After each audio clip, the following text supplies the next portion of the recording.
বন্ধুরা এই রাস্তাটা সোজা দিল্লি চলে গেছে, তাই এটাকে দিল্লি রোডও বলা হয়। কিন্তু এখন বর্তমানে এই জায়গাটা, এই রোডটার নাম হচ্ছে দুর্গাপুর এক্সপ্রেসওয়ে। বাট এটা দিল্লি অব্দি গেছে, তাই জন্য অনেকে দিল্লি রোডও বলে। বাট এটা দুর্গাপুর অব্দি দুর্গাপুর এক্সপ্রেসওয়ে। বর্ধমানের পরে ডান দিক থেকে যে রাস্তাটা চলে গেছে সেটা আমাদের বোলপুর অব্দিও নিয়ে যায়। তো রাস্তাটা নিরিবিলি থাকে আর খুব সুন্দর থাকে। আর রাস্তার দুই পাশে দেখার মতো অনেক কিছু রয়েছে।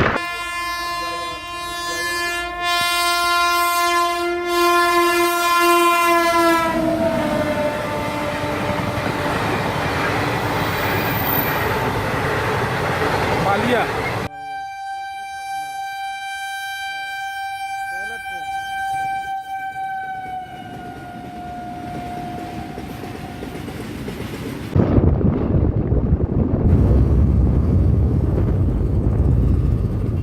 বন্ধুরা, পানাদ স্টেশন ক্রস করার পরে একটা গ্রাম্য রাস্তা, যেটা 15 কিলোমিটার মতন যেতে হবে পালকি মাচানের উদ্দেশ্যে। আর এখন বাজে 4:30। তুমি দেখতে পাচ্ছ কিনা জানি না। আমি ধীরে ধীরে এগিয়ে চললাম ভালকি মাচানের উদ্দেশ্যে। তখন প্রাকৃতিক সৌন্দর্য একটা অন্য রূপ ধারণ করলো, যদিও বিকেল হয়ে আসছিল। আর বিকেল বেলায় যে গোল্ডেন আওয়ারটা থাকে, তখন একটা সৌন্দর্য অন্যরকম থাকে। দুই দিকে শুধু ধান ক্ষেত, তার মাঝে মাঝে একটা দুটো বাড়িঘর দেখা যাচ্ছে। আর বাড়িঘরগুলো অনবদ্য ছিল, দোতলা মাটির বাড়ি, চারিদিক দিয়ে মাটির দেয়াল দিয়ে ঘেরা, এবং মাটির দেয়ালে বিভিন্ন নকশা কাটা। তারপরে যেতে যেতে কখনো চোখে পড়লো যে মাঠের মাঝখানে একটা দুটো তাল গাছ এক পায়ে দাঁড়িয়ে, সব গাছ ছাড়িয়ে। Take the next left onto Bungalow Road, then your destination will be on the right. মাঝখান থেকে এইদিকে হবে। চলো এদিকে গিয়ে দেখা যাক।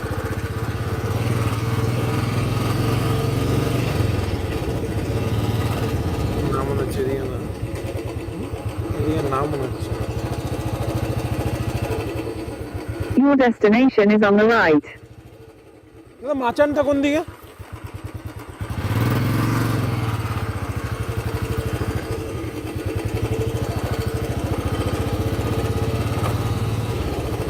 কর্দমাক্ত রাস্তা, জঙ্গলের মধ্যে দিয়ে এরকম একটা রাস্তা চলে গেছে। বাট আমি জানি না এখানে বুলেট নিয়ে যাওয়াটা কতটা সেফ, বাট তাও চলে এলাম।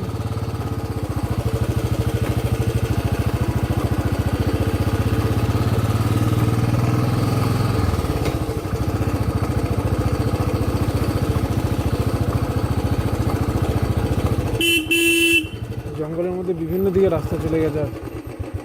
কোন দিকে মাচান তো দেখা যাচ্ছে না।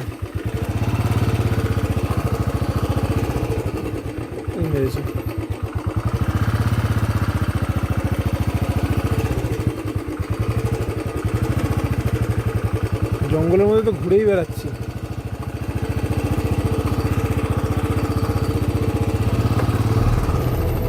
অরণ্যের অনেকটা ভিতরে প্রবেশ করে আমি উপলব্ধি করলাম যে ঘড়ির কাঁটা 6:30 ছুঁই। সুতরাং আর ভিতরে গিয়ে লাভ নেই, কেননা একবার রাত হয়ে গেলে আমার ফিরতে অনেক সমস্যা হয়ে যাবে। আর এটা যদি সকালবেলা হতো তাহলে আমি আরও ভিতরে যেতাম, আরও অনেক কিছু এক্সপ্লোর করতাম। হয়তো এরকমভাবে চলতে চলতে অন্য রাজ্যেও যদি আমি চলে যেতাম তাহলে আমার কোনো সমস্যা ছিল না। জঙ্গলের মধ্যে রয়েছে, কিন্তু মাচানটা কোন দিকে রয়েছে সেটা বুঝতে পারছি না। পুরো জঙ্গলের মধ্যে পথ হারিয়ে গেছে।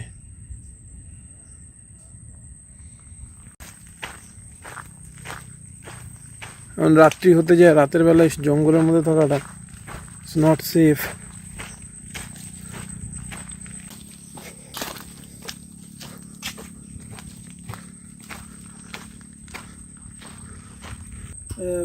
এবার এখানে চলে এলাম ঠিকই, কিন্তু এখানে এসে যাবোটা কোন দিকে সেটা বুঝতে পারছি না। জঙ্গলের মধ্যে রয়েছি। আর তোমাদের একটা জিনিস দেখো, এদিকে আসো। এই যে জিনিসটা দেখছো, এটা হচ্ছে উইয়ের ঢিপি। এটা তো আবার আমি ভাবছি রাস্তায় উঠবো।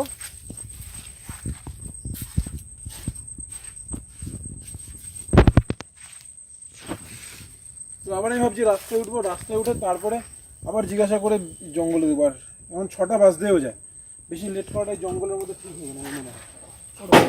কিছুটা ঘুরে চারিদিকটা দেখে আমি ঠিক করলাম যে এবার রাস্তায় ওঠা যাক। তারপর আমি অন্য কাউকে জিজ্ঞাসা করে ভালকি মাচানের যে মাচানটা সেইখানে যাব। বন্ধুরা, আমি আবার রাস্তার উপর উঠে এসেছি, কেননা জঙ্গলের মধ্যে কোথায় খুঁজবো, কোথায় ঘুরবো।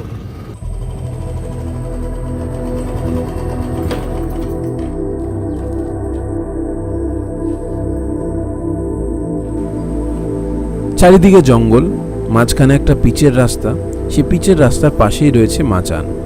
এখন এই মাচানটাকে নিয়ে অনেকে অনেক মত পোষণ করে। কারো কারো মতে জমিদার সামন্তরা ভাল্লুক শিকারের জন্য এই মাচানটাকে নির্মাণ করেছিলেন, আবার কারো কারো মতে এই মাচানটা গাণিতিক কোনো মাপঝোপের জন্য নির্মাণ করা হয়েছিল। তবে যাই হোক, আমার কাছে সবসময় এই গল্পগুলোর প্রাধান্য পায় যেই গল্প থেকে আমি অ্যাডভেঞ্চার পাই। আমি ভূতে বিশ্বাস করি, কেননা ভূতের গল্প আমাকে রোমাঞ্চ দেয়।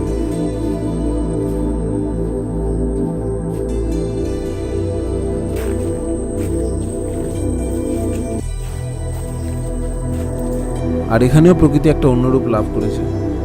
আমি ধীরে ধীরে যত জঙ্গলের মধ্যে প্রবেশ করলাম, জঙ্গলের ঘনত্ব আরও বাড়তে লাগলো। কিছুদিন আগে শালবনির জঙ্গলে আমি হাতির মুখোমুখি হয়ে এটুকু বুঝতে পেরেছি যে প্রকৃতির কাছে, পশু পাখিদের কাছে আমাদের মানুষের বুদ্ধির জোর খাটলেও আমাদের মানুষের শক্তির জোর খুব একটা খাটে না। আমার চোখের সামনে একটা বাইককে যেভাবে গুঁড়ো গুঁড়ো করে দিয়েছিল, তাই জন্য যদি এখন কোনো বন্যপ্রাণী আমার চোখের সামনে চলে আসতো, আমি প্রচণ্ড ভয় পেয়ে যেতাম। আর তাছাড়াও এখন 7টা বাজতে যায়, জঙ্গলের আলো অনেকটাই কমে এসেছে, তাই ঠিক করলাম আর বেশি ভিতরে গিয়ে লাভ নেই। তবে হ্যাঁ, এই জায়গাগুলি এত সুন্দর যে এখানে বারবার আসা যায়, আর শীতকালে তো অবশ্যই আসবো।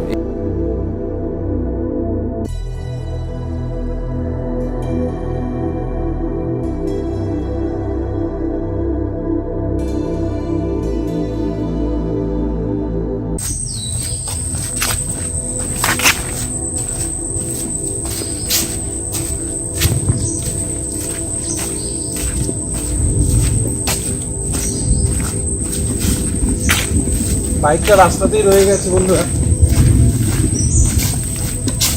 মাচানো এখান দিয়ে দেখা যাচ্ছে না, এত ভিতরে চলে এসেছে, আর বৃষ্টিও শুরু হয়ে গেছে।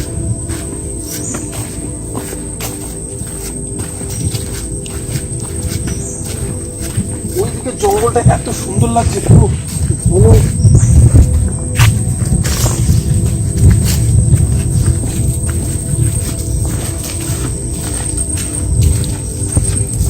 যখন তখন বৃষ্টির জোরে নামবে, যখন তখন। এই যে মাচানের কাছে চলে এসেছে।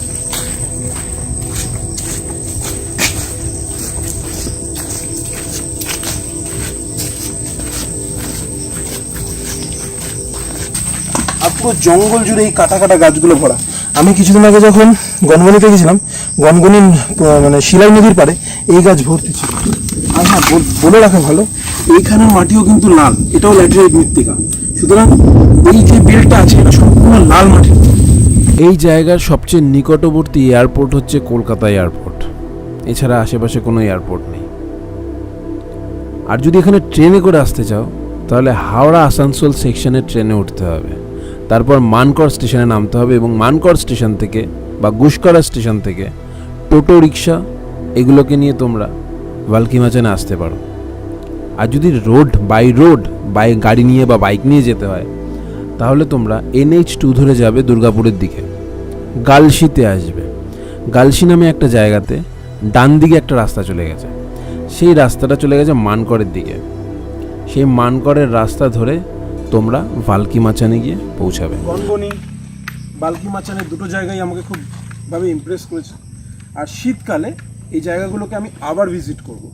আর আমি তোমাদেরও রিকোয়েস্ট করব, তোমরা এখানে আসো, এসে ঘুরে যাও। খুবই সুন্দর জায়গা, নতুন মানে কাছাকাছি এত সুন্দর জঙ্গল, একটা ভালো এক্সপিরিয়েন্স হবে তোমাদের। তো এই ভিডিওটা যদি তোমাদের ভালো লেগে থাকে, অবশ্যই লাইক করো, শেয়ার করো, আর যারা নতুন তারা প্লিজ সাবস্ক্রাইব করো।